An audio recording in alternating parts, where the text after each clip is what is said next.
stay telling lies. You really be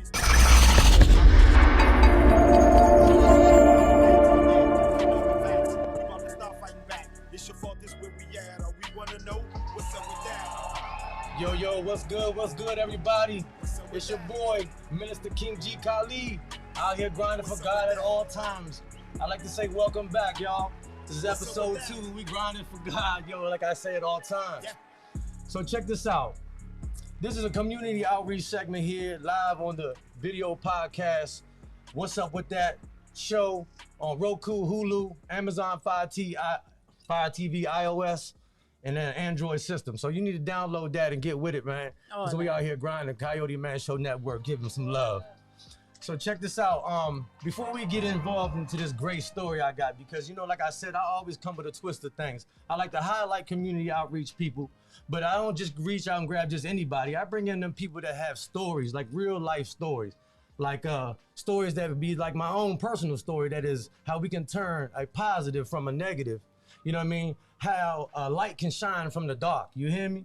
This particular story right here is actually which a rose really did grow out the concrete, y'all. Like a rose really did grow. I'll get into that in a minute, but real quick, upcoming, we got Acts chapter 2. They got a Men Hurt 2 segment, kind of like Queen Ify does. Shout out to Dr. Boyce. Yeah, coming out at 10:30 to 12:30 about rejection. So if you want to know more information, hit me up about that. Let's see, we got DC Dreams, second annual Juneteenth celebration at Fort DuPont, DC from 1 to 6. Got to check them out. That's hosted by Pep Rally for Peace in the Streets and Power Jam Music Alliance. Also, we got the June 19th on Sunday celebration at the Michelle Obama building grand opening, and that's with Mima's Pop-Ups. So if you're out there, you need to go check them out.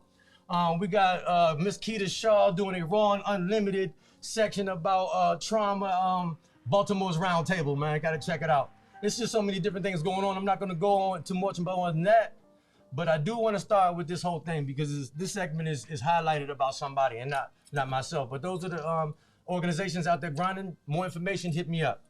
So here we got. Who we got here? We got my right arm, my ace, my ride or die. I thank the good Lord first and foremost, but then I'll thank you too for out here grinding with me the way you have. I'm going to let her introduce herself and all of that. Like I said, one more time, pay attention, ladies and gentlemen. This is a story about how a rose grew out of the concrete. Introduce yourself, pretty lady. Alrighty. Hello. My name is Acacia. To the community, I'm known as Royalty. How y'all doing? And we're going to get into it. Yeah. So let's just start off with just a little background information. All right, talk to me. Where you from? Where you at now? What you doing? Like, kind of like that. Born, from, where, all that good stuff. Okay, so initially I'm from Augusta, Georgia. Okay, Augusta, Georgia, big up. Right. I came up here with my family, I want to say about 12 years ago. Always made sure I stayed connected back home with my grandmother and everything like that. Cool.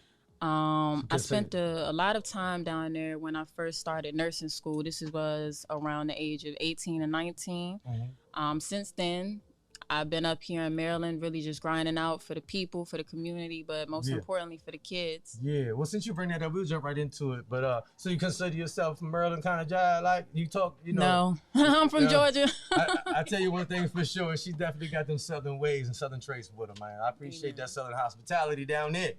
All right, so community advocacy and things like that you do, organizations that you with or collab with. It's easy for me to talk about this because, of course, if you ever watch a lot of my stuff and I'm out there grinding, you already know that it ain't just me. It's my team with me. We grinding at all times, and she's always with me. So what other organizations, or you could go ahead and speak about the Triangle Resource, I guess.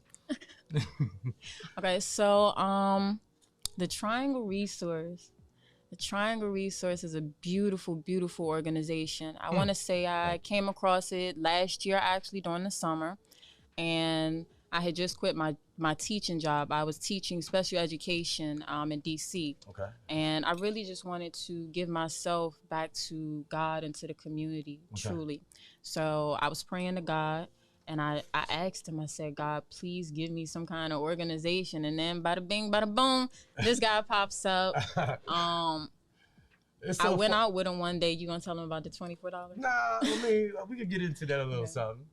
if you want, go for it. But so this was my very first event. So I reached out to him and everything. I was like, I hey, don't know her for nothing, by the way. I see what you're doing. I would love to come out and help. So, it's just the little things for me. So he's like, okay, cool, come out, definitely. So he cash apps me $24, not 25, but 24. So I'm like, okay. But then I go out there. I'm gonna tell her how from my point of view. All right, it goes like this. I guess somebody hit me up. I don't know him at all. They talk about, oh, I love the way you serve God, love God. I don't think I said that. Something similar to the lines was like, can I join you with the resource movement? I was like, you know what? Why not? I tell you what to do. I'm gonna send you some money. You take this money, you get 2 cases of water, 2 cases of chips, and meet me at this location. I'm gonna be speaking to the elderly event out there. And right after that, we'll go serve the homeless. Okay, cool. I just sent the money. I didn't know. I was like, if she want the money, she can have it. She can keep it. It's just $24. It was an odd number in my Cash App, so I sent it. And boom, I get to the event, and sure enough, around 5 o'clock, around that time, I was about to perform. I get another message on my phone, and she like, I'm here. I'm like, what? Here. I walk out the door, and she's standing out at her car with 2 cases of chips, two cases of water with the door. I'm talking about, y'all ready to go serve God? I was like, wow, look at this. So it's been a domino effect like that ever since. Is that right? Like we've been grinding. She has been such a great addition to the Triangle Resource as this thing grows. There's only other handful of people that's been with it. Shout out to YGT, Juan, Trav, and the rest of the crew that supported me and everything. So let's just get into how this whole thing comes about. All right. I don't want to waste a lot of time and too much of that stuff. So let's get into the nitty gritty. How a story can a positive can come from a negative. Everybody, we all suffer from traumas and early life traumas and stuff, and we go through tragedy and stuff. Y'all heard my brother's story last week, and somewhat of mine. Maybe one day I'll be able to share it wholly with everyone. But outside of that, we're gonna get into royalty's story and situation because there's a reason that people drive to do what they do. Their passion, what they love. It's either they're trying to prove themselves to God, or trying to right their wrongs, or just trying to find something that's sound in mind. So let's go with that. Royalty, let's just say early on, like, is it what really pushed you and started you to just push into the positive direction? Was it just too much neglect, too much you went through in life, early childhood trauma? Come on, give it to me. Because people have to learn from this. It's educational purposes, and y'all, so pay attention. So I want to say I can't specifically answer it on that tip because my life has moved so fast. I need you guys to understand why this story is so important, because a lot of things that I've done already in my lifetime, people the ages of 40 and 50 have not yet done. So it's just crazy to see so much trial and error and how God has always saved me. So boom, getting straight into it. You want me coming through with a little bit of topics and something you can go off if you experience them? How would you like to go? Yeah, I'm gonna go ahead and I'm gonna just get into the main reason and my love for people and community, and then if you want to go from there, we can. All right. We'll do the positive stuff at the end. Let's get into some traumas because we got to hear. Did you ever experience any traumas like neglect, verbal, physical abuse growing up, things like that of that nature? Do you feel that shifted and altered you in the way you thought process to where it drives you into where you are now? Anything like that you can share openly? I definitely want to say I definitely have been impacted by trauma, and the main reason why I want to share my story is because it's so hard, and sometimes we don't even realize that things are wrong or that it's trauma until you get older.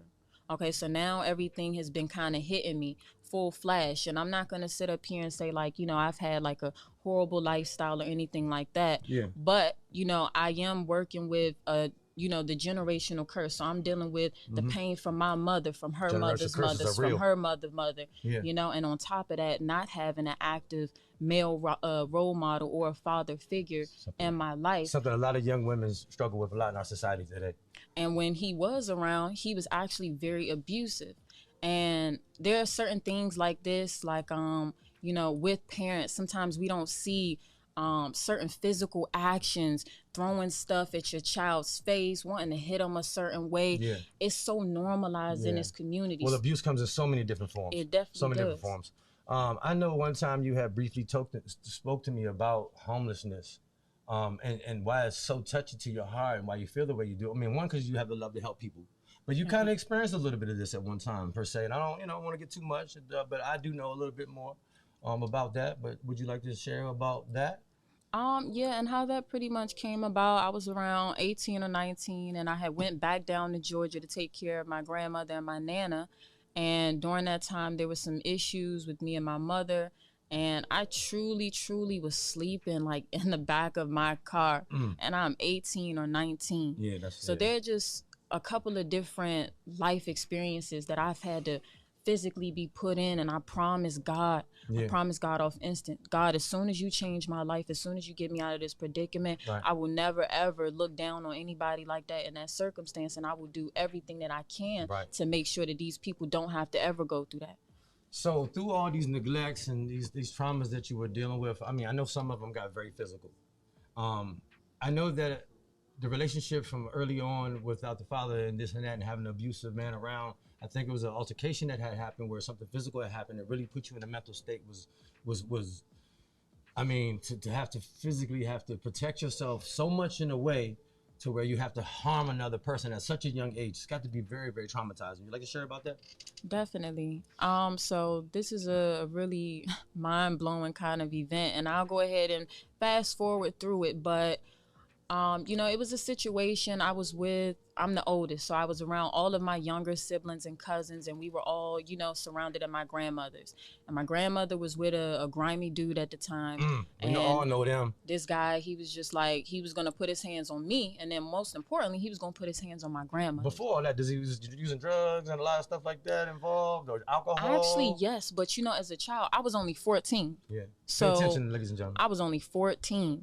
A lot of this stuff I didn't even pick up until later, but I just knew that right there, then in that moment, all of my younger cousins right there, I've never been the kind of person that was going to let harm or injustice be done to somebody in front of me. So I get up, it's quick, he gets stabbed in the back, I'm 14 again, I just remember cops rushing in, I'm scared, I don't even know what to do, but most importantly, I remember my grandmother looking me in the face, and she's like, y'all will never ever have to deal with this again. And then like 3 months later, I seen this guy. And crazy is that I'm actually cool with this man. This is about 12 years later that I've had to be forced. Well, sometimes you have to in this traumatic situation over and over. Yeah, so it don't affect you anymore. Sometimes you have to come at peace with that, and I applaud you for that. Thank you. For being able to accept that man for what he did, to cause you to put you in a situation to physically have to stab this man to defend you and your family at such a young age. That stuff sticks with you. Probably moved on a little bit more. I know you said something about you wanted to talk a little bit about supporting Queen Afi and her movement, about Men Hurt Too. Yeah, Queen Afi, I have much love and much respect for you. A lot of people don't realize the abuse that men go through too. All right. Through the man rules, and it's something we can get through another time, that we're taught at a very early age to keep these things bottled up inside of us. So as we keep them bottled ourselves, we don't say anything. And a lot of women test these boundaries and test these levels of men, thinking that it's not a game. Like, it's really not a game. If a man's trying as hard as to do something, he just can't do it, and you're breaking him down every time you do it. Trust and believe it's not going to end good for you, especially if you're giving it everything he got. You're going to break him. When you break him, who knows what's going to happen? He can either walk or some bad stuff, tragic can happen. So with that being said, you've experienced that. You have pressed and pushed on to somebody that I don't want to, put that out there like that, but it's something that people can learn about. And I'm sorry that. It'd be like that. I didn't even think I would get that emotional, but I was just thinking before he was getting ready to ask the question and everything. And the reason why I do support Queen Afi and her movement so much is because it's not being talked about enough. And we live and we learn, okay? Again, I'm only 24. I have been married. Okay, I'm just now being released from the shackles of an abusive, traumatic, traumatizing relationship and marriage. You lost everything behind that too. I definitely did. Burnt all your stuff up. Definitely did. Trying to put nobody on blast, but I mean, hey, wrong is wrong, man. It definitely is, and I walked out of there, and I was just so thankful to God, because sometimes your peace of mind, your freedom is way more than what anybody could take. But so let me go ahead and get into the story real quick. So being married, I decided it was a smart decision at the time to get married at 20. And this was also due to, religious factors growing up and things like that that has shifted my mind to believe so. Coming into this marriage, this was I don't know if I should disclose, but this was an African man. And, just coming upon some different things, like in the blink of my eye. Things that you're not used to. a lot of traditions different, that you're not used to, things like that. Off rip, a lot of infidelity, a lot of cheating. So when we talk about these things, when we talk about people being loving and somebody literally playing with somebody's mental emotions and their state of mind, it's not cool. Sleeping around with other people unprotected, not knowing. It was so much there that I will tell y'all, and y'all can ask me about from a different time. What I really want to chime in on is that it's never been a discussion. I've never said it out my mouth because people would always presume, oh, he's probably putting his hands on her or something like that. But no, what happened was my trauma from what my parents did to me, from what I dealt with, that anger that bottled up, all of that. To have this man really play with my heart and my mind like that, and amongst just other different things, whether it's me talking about transgenders and us, it's a whole line of things that I could really be justifiable about. But I want younger women, I want everybody to know, since it's always such a game, it is not okay. It was cute, I was smirking back then. It's not okay for anyone to put their hands on anyone. Women, it is not okay for you to sit up here and to entice a man, to get in his face until you can see if his boundaries are pushed. Men, it is not your job to put your hands on a woman. Okay, this whole code thing, this world is out of order, and we do not know which way to go. So I really wanted to speak on that, because after that situation, I promised myself and I promised God I would never, ever put my hands on another individual. And seeing that trauma from how my parents would literally put their hands on me because of some words. It's not okay. Young girls, young women, it's not okay. Everybody, well, look, please keep your hands to yourselves. Look, first and foremost, I'd like to say thank you for your openness and expressing yourself. Sorry that, you got a little emotional touching some things there. But we have to share these testimonies. It's the BS movement, breaking the silence, y'all. Right. We have to learn from one another, and if we keep our mouths shut, there's no way we're gonna learn. So stories like this shows you that early trauma, and if you are raising children and you're exposing them to trauma like this is the type of behavior that will carry on into their adulthood. All right, we cannot keep on allowing our traumas to carry on and shackle us and break us into our adulthood. I'm dealing with it now at 42 years old. I'll get into my story at another time. But I'm not gonna keep on filling y'all with all this negativity, man. Let's just flip the script real quick, man. Let's push into how God takes over, all right? Because God does take over, and he turns a negative into a positive, okay? Because that's how powerful our God is. So let's get into, you obviously went through the traumas of the abusive relationship and in and out of jail and things like that from the results of abusive relationship, fighting and him and this and that.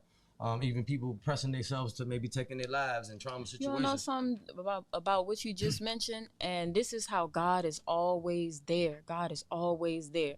Now, at this time, my husband had falsely accused me of harming him, of cutting him up. And so I had security clearance working with children and all. And he knew that I could lose my job for that. When I tell you, I was in that jail cell and I was like, God. This man got you locked up. He got me locked up. See, that's some wild stuff. Young man out there, young fellas, man, it is not cool to try to send your girl to prison or jail, man. Not at all.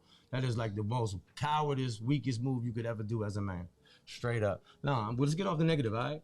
Like straight up. Let's move into the positive things now.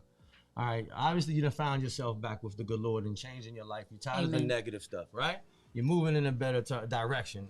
You have a lot of talents. I heard you're a jack of all trades. I mean, you got a whole bunch of things that you do. I know enough from nursing to teaching to philanthropy. I mean, to chefing, to art. I mean, to photography, to community outreach organizations. I mean, come on. Like, you got a lot going on. Like, let's start off with the art. Like, what have you done, like, art? Now, I do want to talk about the mural. Real briefly, we got to hit these quickly building better bonds. All right, we got to hit them quickly now.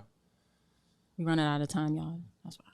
Not necessarily, but we're moving. Let me just bring it in. Like, last year we had been given a project from the good Lord about trying to break barriers of building better bonds in the community between law enforcement and the general public. And we wanted to do this by art, music, dancing, singing, and interaction with the police officers. So we came up with a great idea with DC Dream, Officer Medina Altieri down there at 6D Substation. We came together and we wanted to paint a mural. We painted, Royalty is the main artist on this mural. So if you're ever on Pennsylvania Avenue 6D station, check it out. The mural done by Royalty is amazing. So she took the mural with the children and painted all the stuff. I assisted her on doing it.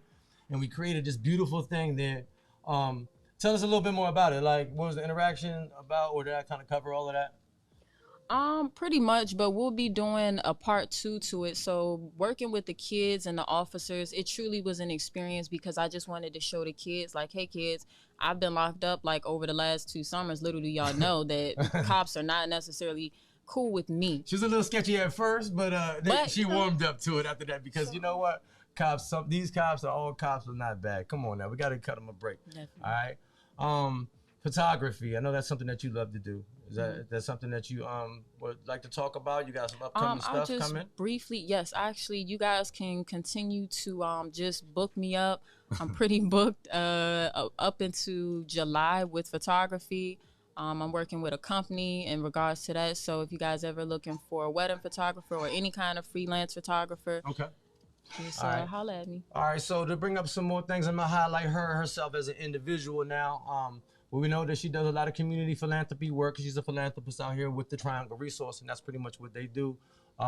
Outside of that, you have your own health and wellness type situation going. Tell us a little bit about your website and what you got going with that. All right, so I started up my own organization after I left the school system, and that is called CR Wellness. Okay, see royalty wellness, because we will all see royalty. That is in the way we live our life, hey, that's the www. things that we put in our bodies. Okay, so please book, please shop with me, please learn. I'm just out here trying to spread love, but also most importantly, information and education so we can grow as a unit. Amen. Amen. I like it. So as we start getting closer to the ending of the show, wrapping things up here, what about future endeavors? Do you have any what are your plans for your future for the community? What you got wanting to do? Dreams, might I say? Dreams. So as far as CR Wellness goes, that is a umbrella business. So all of my businesses are attached under one organization to better the community in any way that I can. So with that, CR Wellness, you can definitely expect for a wellness center to be coming up. I'm in the progress of right now starting up a little kid, a big brother and big sister kind of mentorship to where I can really, really shift and change the mindsets of the youth that I'm encountering. My private chefing is really taking off. I advise you guys, if you would like to book a private chef, we do mass quantity cooking together. No doubt. Us as a team. So look, if you are out on Sunday, Juneteenth, like I said, at the grand opening at the Michelle Obama Center in DC, we will have a table out and we are vendoring out there. If you want to come check out Chef C. Royalty's food, swing through all upcoming events. If you want information, come on, DM me. I got all the information leading up to that. Y'all gotta give a hand and a shout out to Chef C. Royalty, everybody. Come on, man. She was open about her life and everything, grinding for God.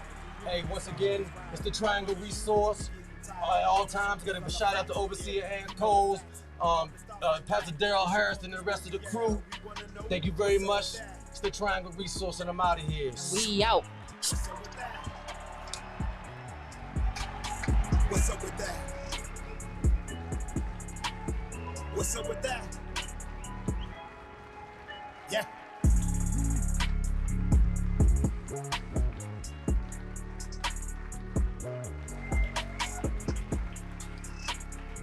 We must secure our families. KFG Life Insurance Specialist is a company that partnered with 15 of the top life insurance companies to ensure you get the best pricing, knowledge, and products. Insurance is better than whole life insurance, while others feel the complete opposite.